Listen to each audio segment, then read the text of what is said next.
Call in, connect. To speak to Randi, call 561-270-3844. 561-270-3844. The court has ordered the return of this person and that the Trump administration should do it. They're paying an authoritarian leader in El Salvador to hold people in the worst imaginable types of prisons that he is sent there without any due process. And this isn't just about Mr. Garcia. This is about every American understanding that this president is making an assault on the due process rights that are afforded to people in our country.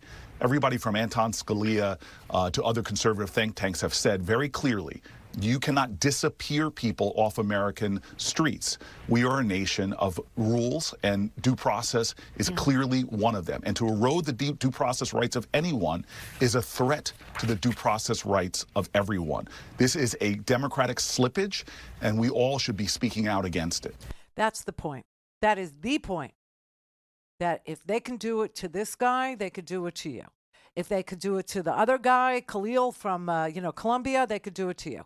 If they could do it from to the woman who the Tufts University Ozturk, if they could do it to her, they can do it to you. If they can disappear people from these places, from universities, from Ivy League universities, and from ordinary families, if they can do it to them, they can do it to you.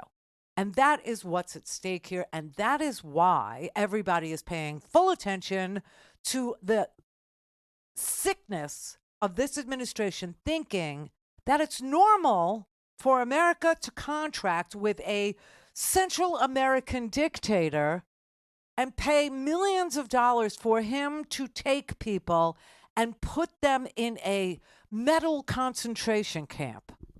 It's not the wood kind that we're used to seeing at the Holocaust Museum pictures, and those No, this is this looks more like a deli counter or a walk-in freezer type of thing.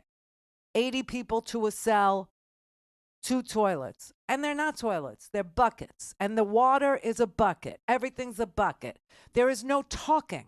There is no moving. There is no exercise. There is no leaving the cell except for 20 minutes a day. 20 minutes a day. And they don't get to go outdoors. They get to go in the central part of the, the cell block. And they get to do lunges for 10 minutes and exercise just a little bit. Those people I can't worry about. They're not Americans. I don't worry about them. They weren't here under a court order's protection. I don't know anything about them. I know that this guy has not provided any information about their court processes or whether or not they had any. I don't care. I can't care. I can only care about our courts and the lying and the twisting and the looking dead in the camera and telling people that a unanimous loss at the Supreme Court is a unanimous win. That is just... it's more than, you got to make Orwell fiction again. This is so bizarre.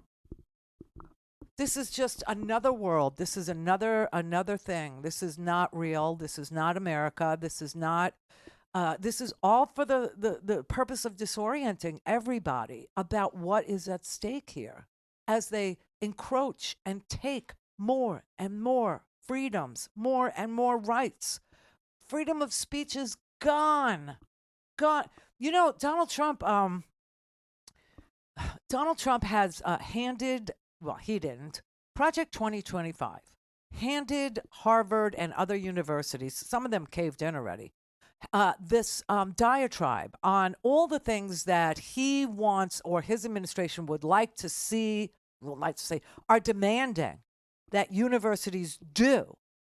And they're saying that these demands are being made in the name of protecting Jewish Americans. That would be me. Move along, everybody. I don't need the people who sit with Charlie Kirk, the people who go invite white supremacists, Richard Spencer and the whole Stormfront gang to CPAC. I don't need them to be my advocates. In fact, it scares me that they think that I would buy into them being my advocates. Just We had a disagreement over the summer. I'm okay. You're okay. I don't need Donald Trump saying, we must protect the Jews. It's so creepy. Oh, it gives me the chills, really. A guy who literally says there are good people on both sides at a white supremacist rally where a young girl was mowed down by a driver of a car who was a white supremacist. Okay, honestly, it is so bizarre. It's like Stephen Miller saying that the Supreme Court ruled in his favor when 9-0 they ruled against his position on immigration, right? But now Donald Trump, in the name of protecting Jews, I swear to God, is saying to Harvard, this is what we want you to do. We want you to purge all of your Middle Eastern study courses. We want you to let us audit every few months all of your professors, all of your students, all of your Middle Eastern studies courses. We want all of this to be, and this is a private Ivy League institution that existed before the Constitution did, okay? Harvard is older than our country. And Donald Trump is forcing his way in there, telling them you're going to do it my way because I want the thought police at work in your school. I want them at work in Columbia. I want them at work in Tufts.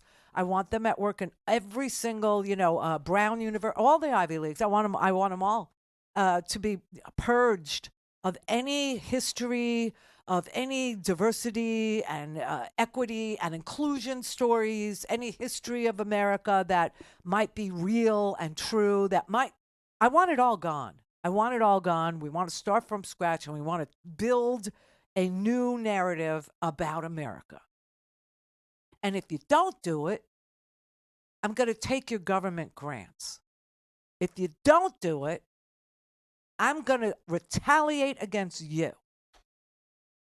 And I'm going to take your government grants. So Harvard wrote a letter. The president of Harvard wrote a letter. It's in my homework today if you want to read the whole letter. You can read what Donald Trump, what Project 2025 demanded also. Those two things are in the homework at randirhodes.com, which you know is free because it's not my work. I would not sell other people's work. But Donald Trump retaliated and took away $2 billion in grant money. And Harvard said, yeah, well, I don't really give a rat's ass. We're okay. We'll be fine. And now Donald Trump is threatening, Harvard is tax exempt. Now he's threatening their tax exempt status. All to get rid of American history. All to whitewash, and that's the word, American history. I mean, they're relentless and they hate freedom. This administration doesn't believe in it. It thinks that experimenting with free speech and experimenting with free thought was not a good thing, and we should end that experiment. Just end it. Don't have time to listen to the live show? Want to hear more on your schedule? Go to randirhodes.com and buy a stinking podcast.